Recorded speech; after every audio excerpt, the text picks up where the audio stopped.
In these problems, we're being asked to graph lines, and this should be a little bit of a review for you, but sometimes it can be a little confusing.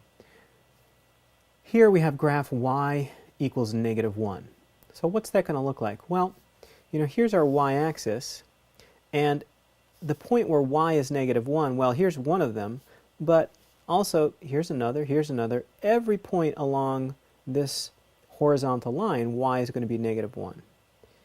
So that's what this graph looks like. Whenever you see just y and a value over here, you're going to have a horizontal line. Whenever you see just x, it's going to be a vertical line.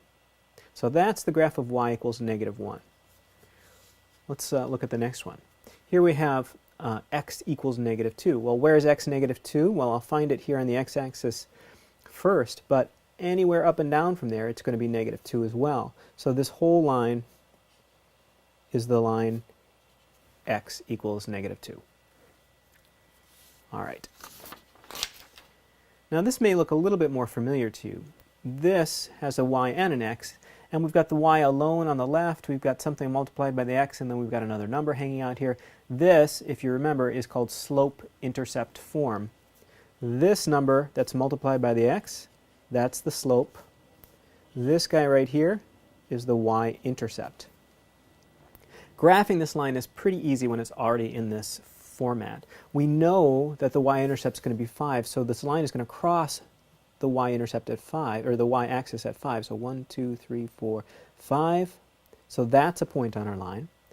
And then, well, just looking at the slope here, the slope is positive, so it's going to go generally in that direction. It's going to be going up from left to right. And then you'll remember that slope is rise over run. So we're going 3 spaces up for every 4 spaces to the right.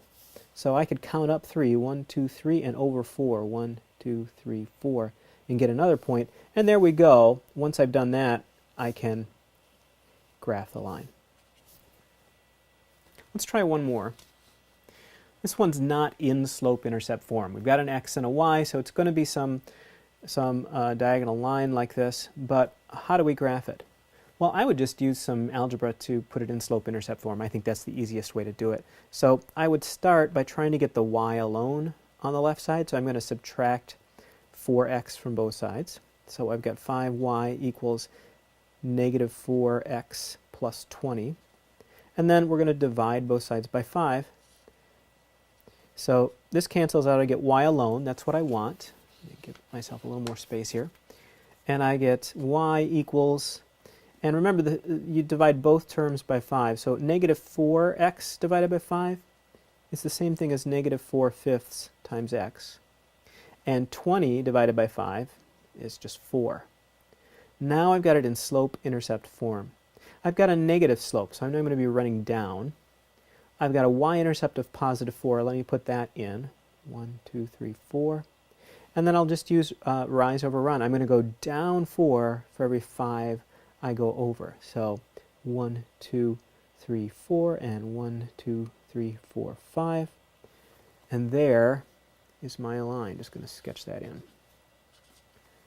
So that's a little bit of review of graphing lines.